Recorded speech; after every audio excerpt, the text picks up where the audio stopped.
Welcome to e-PG पाठशाला। E-PG पाठशाला कृते सर्वेभ्यः सर्वाभ्यश्च स्वागतं सुस्वागतं व्याहरामि। एतत् प्रथमं पत्रं भवति। पाठ्यविषयः लघुशब्देन्दुशेखरग्रन्थस्य संज्ञाप्रकरणम्। आदौ अयुण् इति सूत्रार्थविचारः विधीयते। अस्य पाठस्य मुख्याः अंशाः इत्थं भवति। अयुण् सूत्रस्य संज्ञासूत्रत्वम्, अयुण् इत्यत्र कथं संध्यभावः, संध्यभाव विषये कयटस्य मतं, वर्णेभ्यः विभक्ति उत्पत्तिः कथं न भवति, वर्णेभ्यः कारप्रत्ययः कथं न भवति इति पाठ्यांशाः भवन्ति। सूत्रशब्दस्य अनेकाः व्युत्पत्तयः सन्ति। सूच्यते इति सूत्रम, सूत्रधातुः अच् प्रत्यये अथवा घञ् प्रत्यये सूत्रम् इति पदं निष्पन्नम्। सीव्यते अनेन इति सूत्रम्, शिबुधातुः स्ट्रन् प्रत्यये सूत्रम् इति पदं निष्पन्नम्। सूचयति सूत्रयति वा सूत्रम, संक्षिप्तता लघुता स्पष्टता च भवति सूत्रस्य वैशिष्ट्यम्। सूत्रलक्षण विषये वायुपुराणे इत्थं लिखितम् अस्ति यत् अल्पाक्षरम् असंदिग्धं सारवत् विश्वतो मुखम् अस्तोभम् अनवद्यं च सूत्रम सूत्रविदो विदुः इति। सूत्रशब्देन अष्टाध्यायी एव तद एकदेशे तु योगव्यवहारः एव इति नागेशः वदति। संक्षिप्ततया संकेतशैल्या च विषयस्य प्रतिपादनाय सूत्रम् आवश्यकम्। न्यूनातिन्यून शब्दद्वारा अधिकाधिक भावस्य प्रकटनं भवति सूत्रस्य कार्यम्। सूत्रात्मकः प्रथमग्रन्थो भवति कल्पसूत्रम्। स्मृतौ वेदादि ग्रन्थेषु ये विषयाः सन्ति तेषां विषयाणां संक्षिप्तत्वेन उपस्थापनाय कल्पसूत्रं विरचितम्। एवं च सर्वप्रथमे इन्द्रेण व्याकरणसूत्राणि प्रणीतानि। यद्यपि व्याकरणशास्त्रस्य प्रथमः प्रवक्ता ब्रह्मा आसीत्, तदनन्तरं बृहस्पतिः। ब्रह्मा बृहस्पतये प्रवाच, बृहस्पतिः इन्द्राय इति प्रमाणं समुपलभ्यते। तथापि तत्र प्रतिपदपाठः एव आसीत्। सर्वप्रथमे इन्द्रेण व्याकरणसूत्राणि प्रणीतानि। प्रथमः व्याकरणविषयकः सूत्रात्मको ग्रन्थो अस्ति ऐन्द्रव्याकरणम्। परन्तु केवलं सूत्रद्वयम् उपलभ्यते ऐन्द्रव्याकरणस्य अधुना। अधुना समुपलब्धेषु व्याकरणेषु पाणिनिप्रणीतः सूत्रात्मकः अष्टाध्यायी ग्रंथः सर्वांगपूर्णः। अधुना समुपलब्धेषु व्याकरणेषु पाणिनि प्रणीतः सूत्रात्मकः अष्टाध्यायी ग्रंथः सर्वांगपूर्णः। अत्र ग्रंथे लौकिक प्रयोगाणां सिद्धिनिमित्तं सूत्राणि सन्ति। वैदिक प्रयोगाणां साधुत्व विधानाय अपि पाणिनिना सूत्राणि प्रणीतानि। अत्र धातुपाठः वर्तते, गणपाठः वर्तते, उणादि सूत्राणि सन्ति। अतएव अयम् अष्टाध्यायी ग्रंथः सर्वांगपूर्णः इति विवेच्यते। सूत्रं षड्विधं भवति।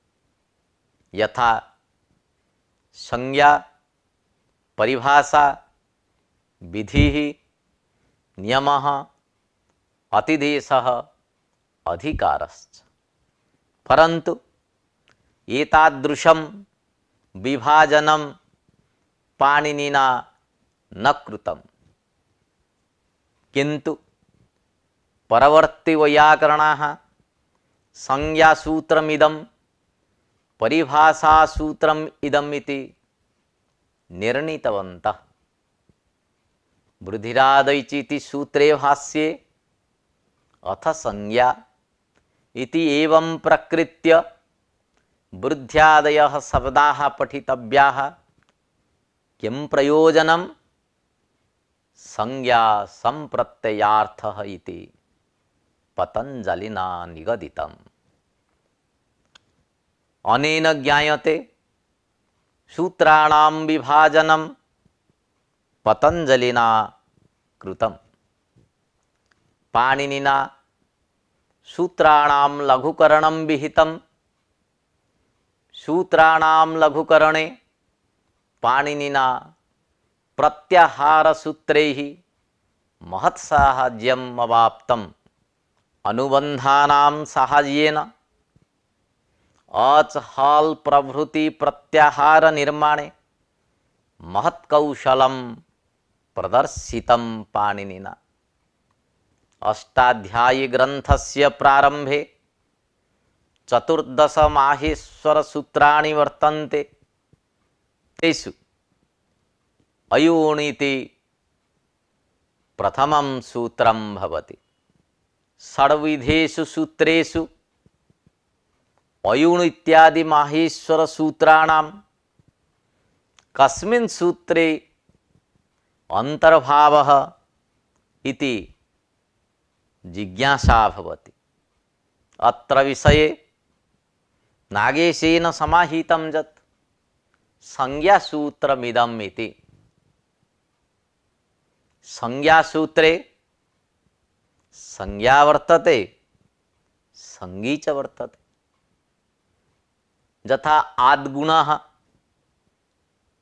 इति विधिसूत्रम् अस्ति, अदेङ्गुणः इति संज्ञासूत्रम् अस्ति। तर्हि अत्र संज्ञा भवति गुणः, संज्ञी भवति अदेङ्। संज्ञिनम् उद्दिश्य संज्ञा प्रवर्तते। अतएव आदौ संज्ञी, तदनन्तरं संज्ञा, एवं विधि वर्तते। अतः अत्र सूत्रे का संज्ञा कस् संज्ञी इति कथं ज्ञायेत? संज्ञा संज्ञी ज्ञानाय चत्वारि कारणानि पतंजलिना वृद्धिरादैच सूत्रे भाष्ये प्रदर्शितानि। तज्जथा यत्र तु अन्यतर लघु यत लघु सा संज्ञा इति।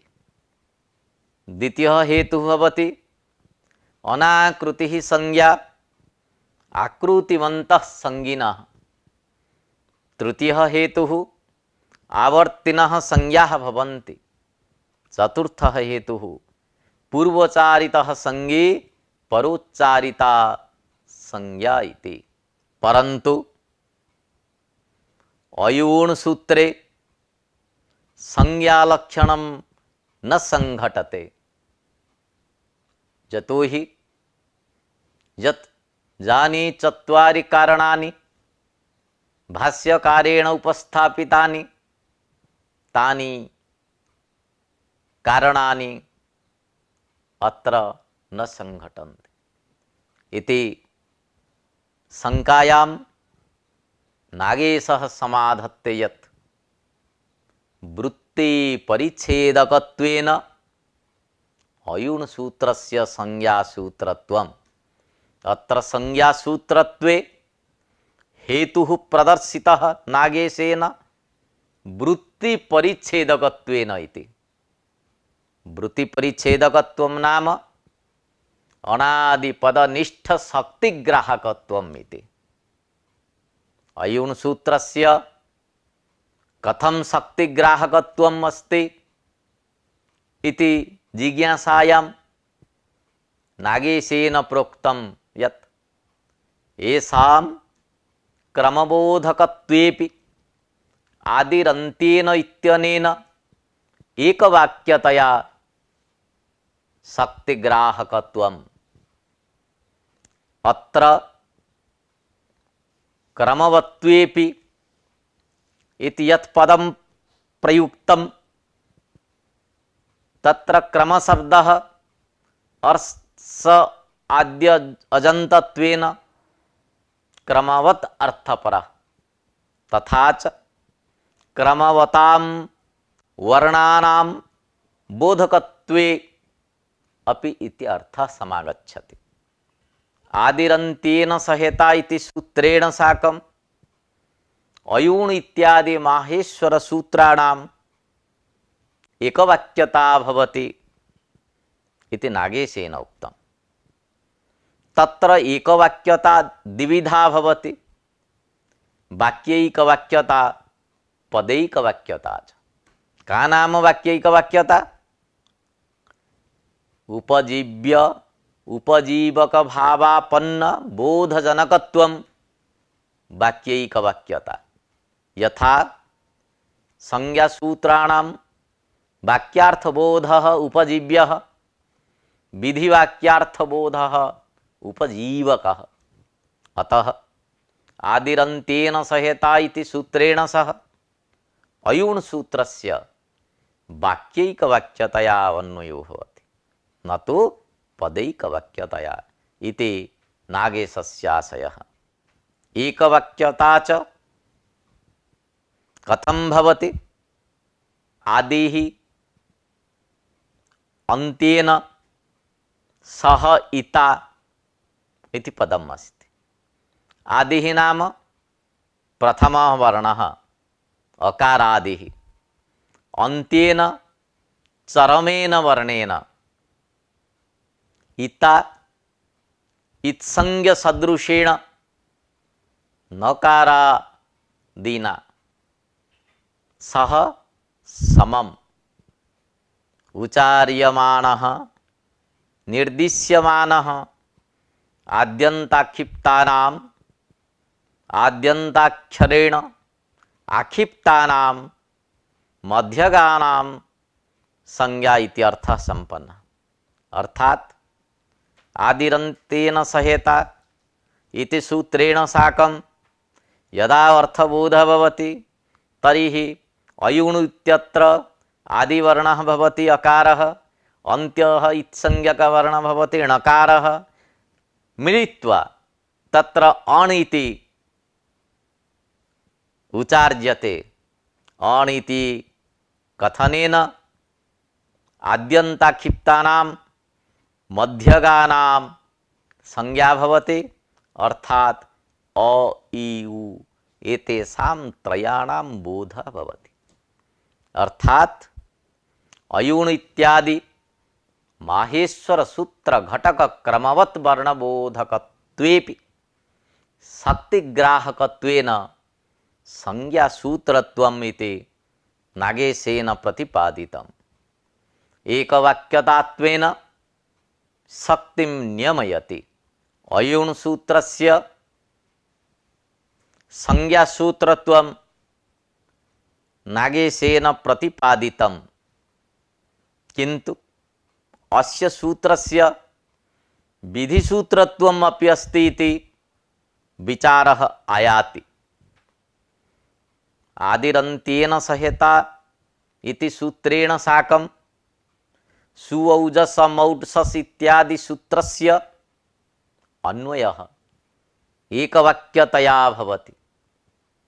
अन्त्येन णकारेण सह उच्चार्यमाणम् आदिः यथा इतः पूर्वम् अस्माभिः कृतं तथैव अत्र आदि शब्दः सु, अन्त्य शब्दः प, अन्त्येन पकारेण सह उच्चार्यमाणम् आदिः सुप् शब्दः मध्यगानां स्वस्य च बोधकः।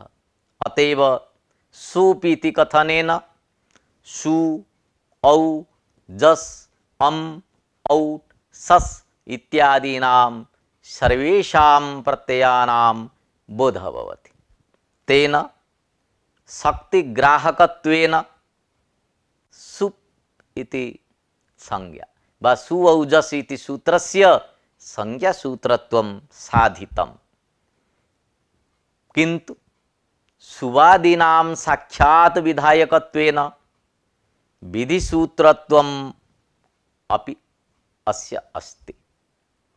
सर्वेषां साधूनां वर्णानां ज्ञानं यथा स्यात् तदर्थम् इत्संज्ञक णकारादिना प्रत्याहार माध्यमेन सूत्र निर्माणे प्रयोग साधने च लाघवाय अयूण इत्यादि सूत्रस्य उपदेशः कृतः।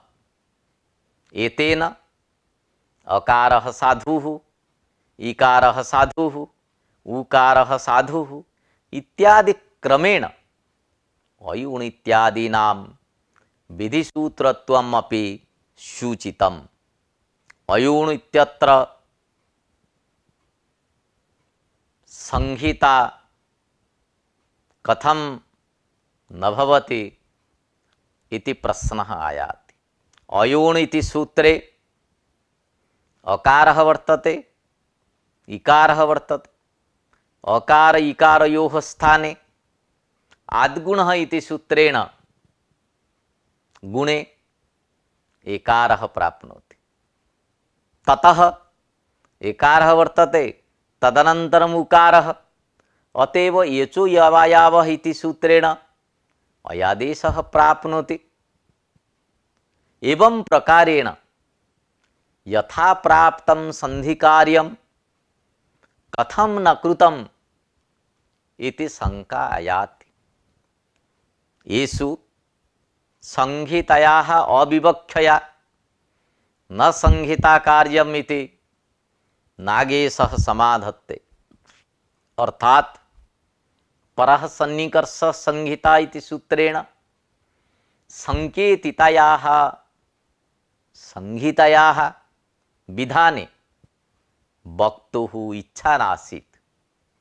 अविवक्षणात् नाम वक्तुम् इच्छायाः अविषयत्वात् अत्र संधिकार्यं कर्तुम् आचार्यस्य इच्छा नासीत्। संधि अभाव विषये कयटः अन्यत् कारणं ददाति। तस्य कयटस्य मतं विचार्यते। अयूण इत्यादि सूत्रेषु स्वरसन्धिः न प्रवर्तते। वर्ण उपदेश काले अजादि संज्ञानाम् अनिष्पादनात् इति कयटेन उक्तम्। अस्य व्याख्यानावसरे रत्नकोशकारः उपजीव्य विरोधात् संधिर्न इति अर्थकेन कयटवचनं व्याख्यातवान्। अतएव नागेशः शेखरे लिखति उपजीव्य विरोधात् संधिर्न इति तन्न। अस्य अयमाशयो यत् उपजीवयितुं योग्यः उपजीव्यः कर्मणि अर्थे यत् प्रत्ययः उपजीवयति इति उपजीवकः उपजीव्यः पुत्रः उपजीवकः पिता जन्यः जनकस्य पाल्यः पालकस्य हननं कुर्यात् इति भावः इति उपजीव्य विरोधः। पितुः उत्पन्नः पुत्रः पितरं न हन्यात् इति न्यायः वर्तते। अर्थात् उपजीवयितुः विनाशं न कुर्यात्। अतएव अत्र उपजीव्य विरोधात् संधि न भवति इति कयटेन प्रतिपादितम्। कथम अत्र उपजीव्य विरोधः भवति इति जिज्ञासायाम् आदिरन्तेन सहेता इति सूत्रेण यदा अनादिसंज्ञाः विधीयन्ते तदा अभिकृते अकारे इकारे उकारादौ च शक्तिः गृहीता तच्च आद्गुणः इत्यादि सूत्रेण संधिकार्ये कर्तव्ये स्व उपजीव्यस्य अयि उकार रूपस्य अभिकृतस्य विनाशो भविष्यति। अतः उपजीव्य विरोधात् संधि कार्यं न कृतम् इति नागेशेन यत् शेखरे उक्तं तत्तु कयटस्य मतं न तु नागेशस्य। आदिरन्तेन सहेता इति सूत्रेण बोधितानां संज्ञानां ज्ञान समये अजादि पदार्थ ज्ञानं न जातम्। अतः अच पदार्थ ज्ञानाभावात् आद्गुणः इति सूत्रस्य अर्थनिष्पत्तिः न संभवति। अजादि पद शक्तिः आदिरन्तेन इति सूत्रेण अभिकृत रूपेण अकारादौ शक्तिः गृहीता। ततः आद्गुणः इत्यस्य प्रवृतौ संधिकृते तेषाम् अविकृतत्वं विनश्यति। अतः उपजीव्य उपजीवक भाव विरोधः स्यात्। गुणादि कार्ये कृते अविकृत रूपस्य श्रवणं न भवति। अतः संधि कार्यं न कृतम्। संहितायाः विवक्षाधीनत्वम् इति नियमः वर्तते। संहितैकपदे नित्या धातूपसर्गयोः नित्या समासे वाक्ये तु सा विवक्षाम् अपेक्ष्यते। एकपदे धातूपसर्गयोः समासस्थले च संहिता नित्या भवति। अत्र संहिता न विवक्षाधीना, केवलं वाक्ये सा विवक्षाधीना। एकतिं वाक्यम् इति वाक्यलक्षणं वार्तिककृता कात्यायनेन प्रदर्शितम्। अयुणित्यत्र तिङन्तपदाभावात् कथं वाक्यत्वम् इति शंका न करणीया। यतोहि प्रत्येकं सूत्रम् एकम् एकं वाक्यं भवति। अधुना कयट्टमतस्य खण्डनं नागेशेन विहितम्। उपजीव्य विरोधात् संधिर्न इति कयटस्य समाधानं नागेशाय न रोचते। नागेशमते अत्र उपजीव्य विरोध नास्ति। यतोहि पूर्वम् आदिरन्तेन इति सूत्रेण अकारादिचन्त समुदाय घटकवर्णेषु बोधितायाः शक्तेः अविकृतत्व रूपम् उपजीव्यमेव नास्ति। अतः संधिकार्येण कथम उपजीव्य विरोधः आपद्यते शक्तिग्रह वेलायां विकृत अविकृतत्वयोः विचारः एव न कुत्रापि विहितः एवं च संधिकार्ये कृते अच्पदस्य अन्यार्थः नैव बोधितः। यदि संधिकार्यं क्रियते तर्हि संदेहो भविष्यति। अतः संदेहवारणाय संधिकार्यं नैव कृतम् इत्यपि वक्तुं न शक्यते। यतो हि व्याख्यानतो विशेषप्रतिपत्तिः न हि संदेहात् अलक्ष्यणम् इति परिभाषा वर्तते। अनया परिभाषया सत्यपि संदेहे भाष्यकारादि व्याख्यानेन निर्णेतुं शक्यते। वर्णेभ्यः कथं न विभक्ति उत्पत्तिः इति शंकायाति। यतो हि अयूण इत्यादिषु सूत्रेषु प्रत्येकं वर्णः अर्थवान् भवति। भाष्येपि अर्थवन्तो वर्णाः इति प्रोक्तम्। अर्थवत्वात् अर्थवतधातुरप्रत्ययः प्रातिपदिकम् इति सूत्रेण प्रातिपदिकसंज्ञा भवति। एवञ्च ज्ञप्रातिपदिकात् इति सूत्रेण सर्वेभ्यः वर्णेभ्यः सुबुत्पत्तिः स्यात् इति शंका जागर्ति। अस्याः शंकायाः समाधानं नागेशेन कृतम्। वर्णेभ्यो विभक्ति उत्पत्तिः न भवति इत्यत्र हेतुद्वयं नागेशेन प्रदत्तम्। अनुकरणत्वेन श्रौत्रत्वात् च इति। अर्थात अयूण इत्यादीनि 14 सूत्राणि श्रुतेः अनुकरणं भवति। तत्र अनुकार्य अनुकरणयोः अभेद विवक्षा इति एकः पक्षः, भेद विवक्षा इति अपरः पक्षः। अत्र अभेद विवक्षा पक्षे अनुकरणेन अनुकार्यस्य सादृश्य संबंधेन अर्थस्य उपस्थितिः भवति। किन्तु शक्ति लक्षण अन्यतर ज्ञानाधीन उपस्थित्या अर्थबोधजनकस्य एव अर्थवत्पदेन ग्रहणं भवति।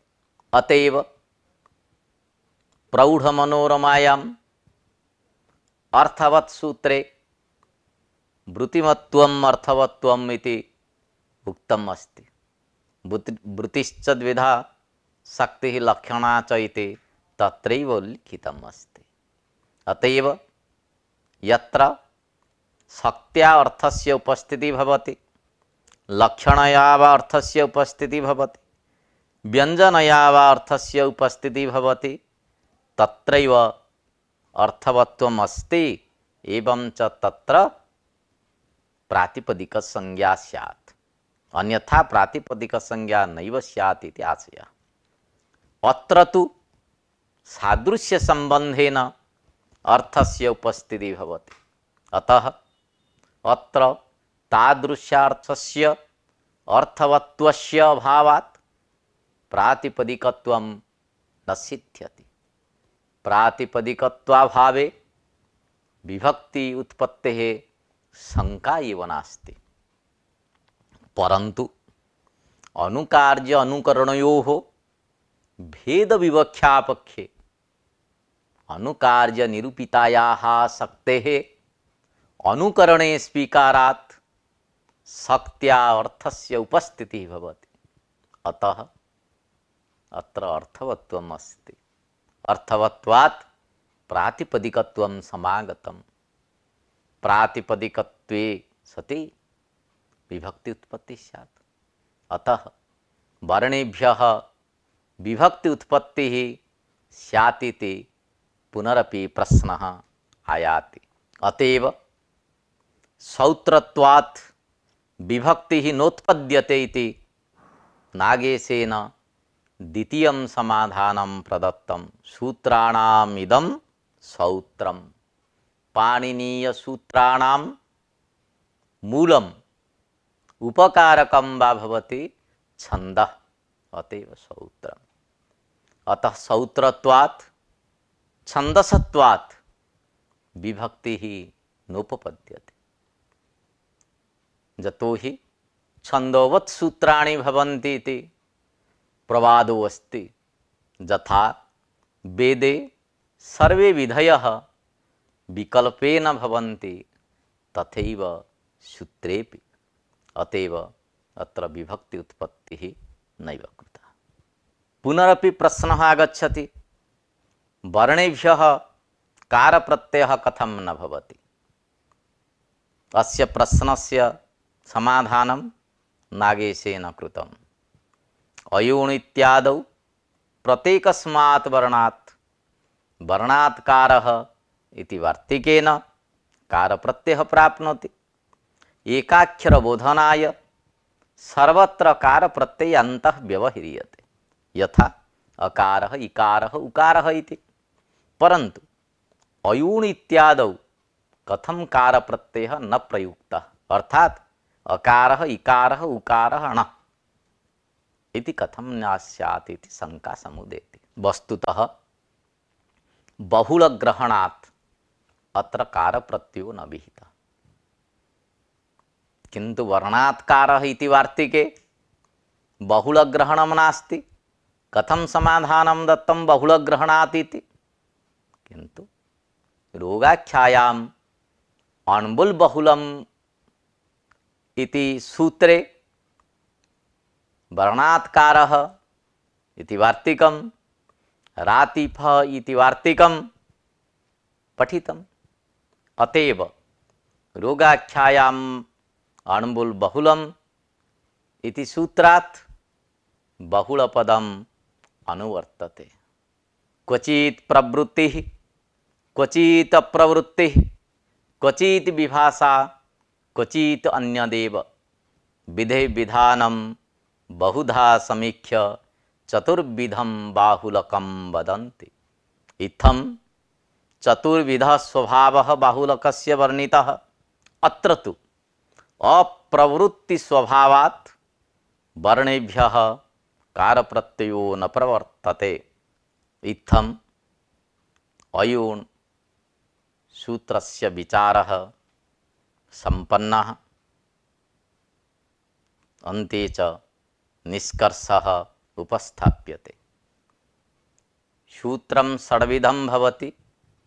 तेषु अयोन् इत्यस्य संज्ञासूत्रे अंतर्भावो भवति। शक्तिग्राहकत्वेन अयोन् सूत्रस्य संज्ञासूत्रत्वम्, अयोन् सूत्रस्य विधिसूत्रत्वम् अपि इति केचन सम्पादयन्ति। पदैकवाक्यता वाक्यैकवाक्यता भेदेन एकवाक्यता द्विविधा भवति। आदिरन्त्येन सहेता सूत्रेण सह अयोन् इत्यस्य वाक्यैकवाक्यता भवति। अविवक्षणात् अयोन् इत्यत्र संधिकार्यं न जातम्। वाक्ये संहिता विवक्षाधीना भवति, अन्यत्र तो संहिता नित्या। यथा एकपदे धातु उपसर्गयोः समासे संहिता नित्या। कयटमते उपजीव्य विरोधात् संधि न भवति, किंतु एतन्मतं नागेशेन खंडितम्। अनुकार्य अनुकरणयोः अभेद विवक्षा पक्षे अनुकरणत्वात् वर्णेभ्यो विभक्ति नोत्पद्यते। अभेद विवक्षा पक्षे सादृश्य संबंधेन अर्थस्य उपस्थिति भवति। भेद विवक्षा पक्षे शक्त्या अर्थस्य उपस्थिति भवति। सौत्रत्वात् वा वर्णेभ्यो विभक्ति नोत्पद्यते।